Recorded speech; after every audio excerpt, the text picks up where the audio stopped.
3월 7일 월요일 새벽 기도회를 시작하겠습니다.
오늘 주시는 하나님의 말씀은 레위기 5장 14절에서 6장 7절까지 말씀입니다. 여호와께서 모세에게 말씀하여 이르시되 누구든지 여호와의 성물에 대하여 부지 중에 범죄하였으면 여호와께 속건제를 드리되 내가 지정한 가치를 따라 성소의 세겔로 몇 세겔 은에 상당한 흠없는 수장을 양떼 중에서 끌어다가 속건제로 드려서 성물에 대한 잘못을 보상하되 그것의 5분의 1을 더하여 제사장에게 줄 것이요 제사장은 그 속건제의 수장으로 그를 위하여 속죄한즉 그가 사함을 받으리라. 만일 누구든지 여호와의 계명 중 하나를 부지 중에 범하여도 허물이라. 벌을 당할 것이니 그는 내가 지정한 가치대로 양떼 중 흠없는 수량을 속건 제물로 제사장에게로 가져갈 것이요 제사장은 그가 부지 중에 범죄한 허물을 위하여 속죄한즉 그가 사함을 받으리라. 이는 속건제니 그가 여호와의 앞에 참으로 잘못을 저질렀음이니라. 여호와께서 모세에게 말씀하여 이르시되 누구든지 여호와께 신실하지 못하여 범죄하되 곧 이웃이 맡긴 물건이나 전당물을 속이거나 도둑질하거나 착취하고도 사실을 부인하거나 남의 잃은 물건을 줍고도 사실을 부인하여 거짓 맹세하는 등 사람이 이 모든 일 중에 하나라도 행하며 범죄하면 이는 죄를 범하였고 죄가 있는 자니 그 훔친 것이나 착취한 것이나 맡은 것이나 잃은 물건을 주운 것이나 그 거짓 맹세한 모든 물건을 돌려보내되 곧 그 본래 물건에 5분의 1을 더하여 보낼 것이니 그 죄가 드러나는 날에 그 임자에게 줄 것이요 그는 또 그 속건 제물을 여호와께 가져갈지니 내가 지정한 가치대로 양떼 중 흠없는 수량을 속건 제물을 위하여 제사장에게로 끌고 갈 것이요 제사장은 여호와 앞에서 그를 위하여 속죄한즉 그는 무슨 허물이든지 사함을 받으리라.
샬롬, 어제는 2년 만에 아동부 예배를 대면으로 드린 날입니다.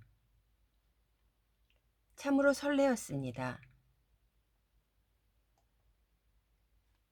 어린이들이 예전에는 찬양할 때 율동을 잘 안 했는데 어제는 처음 배우는 찬양인데도 율동을 따라하고 또 말씀도 더 집중해서 듣는 모습을 보면서 2년간 온라인으로 예배를 드리는 가운데에서도 잘 성장하고 있었구나 하는 생각을 하였습니다.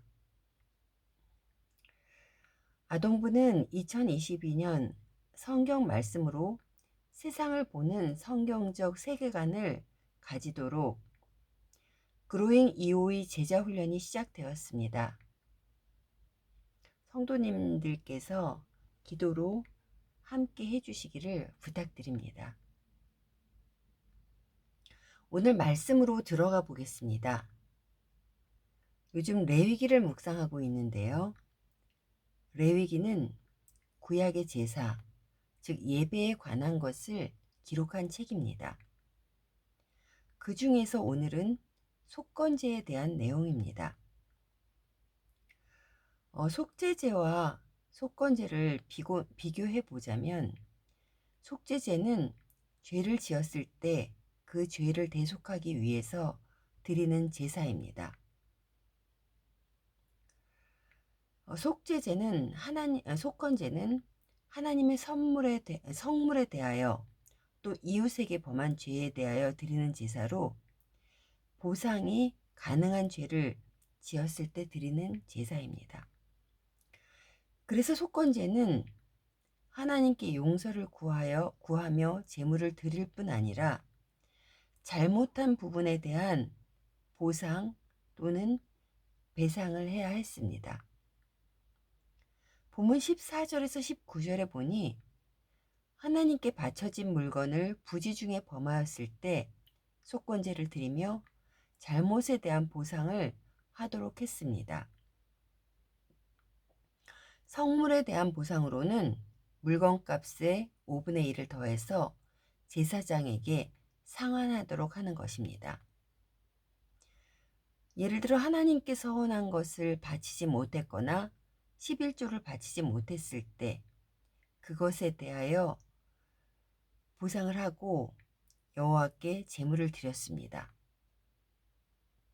또 6장 1절에서 7절에 보니 이웃에게 잘못한 범죄도 여호와께 신실하지 못하여 범죄한 것으로 간주했습니다.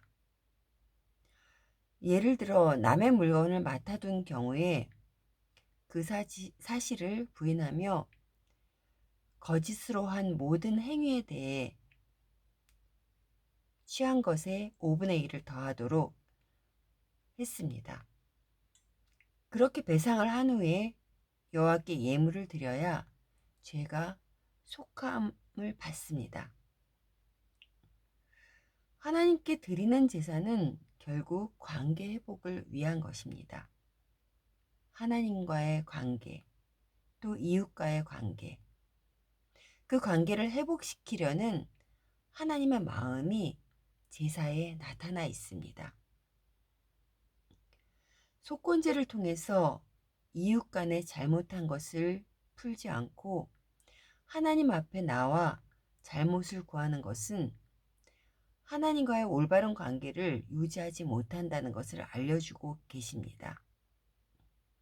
하나님과의 관계를 회복하기 위해서는 먼저 인간과의 관계 회복의 중요성을 말씀해 주시고 계시는 것입니다.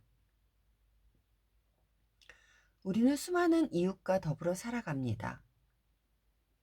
그 가운데에서 자신의 모습을 늘 돌아보아야 할 것입니다.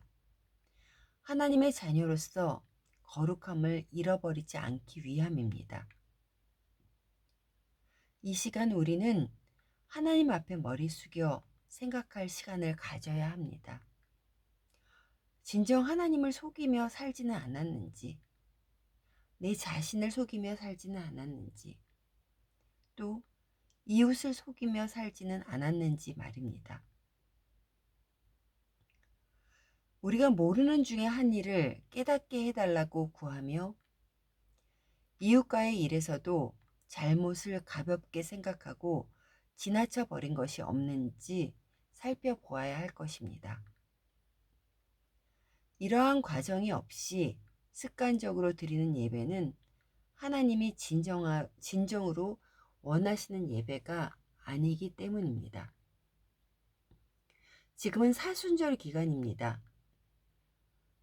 예수님의 십자가 희생으로 우리는 죄사함을 받았습니다. 하나님의 사랑은 이렇게 우리를 예수 그리스도로 인해 하나님 앞으로 나아갈 수 있게 해주셨습니다. 우리의 더러운 죄 때문에 고난을 당하신 주님을 바라보며 진실한 예배자로 우리에게 주신 삶의 자리가 더욱 거룩으로 나아갈 수 있도록 주님께 성실한 하루가 되시기를 간절히 소원합니다.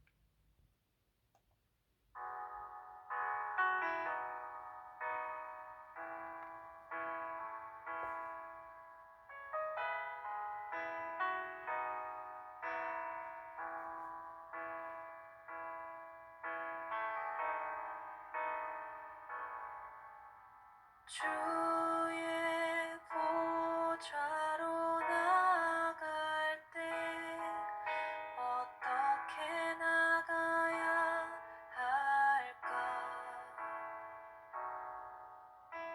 나를 구원한 주의 십자가 그것을 믿으며 가네.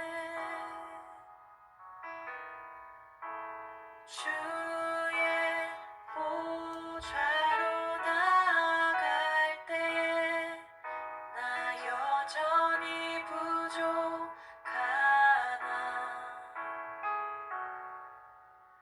나를 품으신 주의 그 사랑 그것을 믿으며 가네. 자격 없는 내 힘이 아닌 오직 예수님의 보혈로 자격 없는 내 힘이 아닌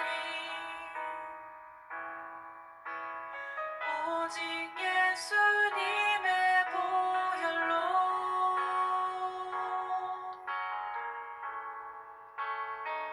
십자가의 보혈 완전하신 사랑 힘입어 나아갑니다. 십자가의 보혈 완전하신 사랑 힘입어 예배합니다.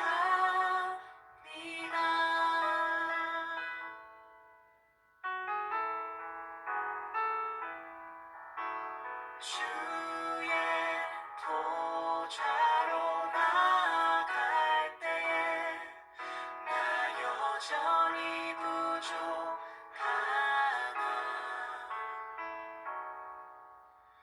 나를 품으신 주의 그 사랑 그것을 믿으며 가네.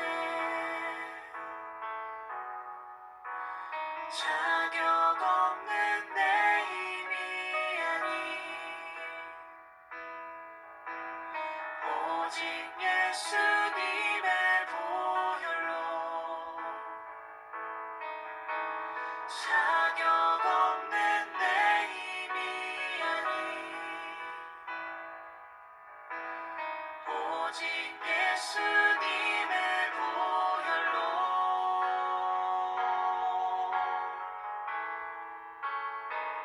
십자가의 보혈 완전하신 사랑 힘입어 나아갑니다.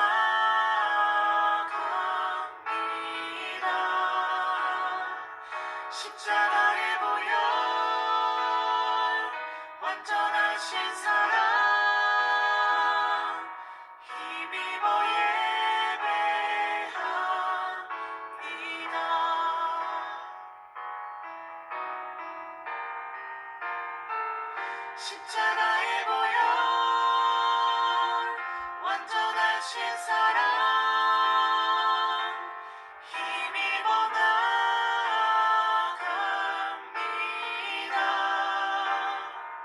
십자가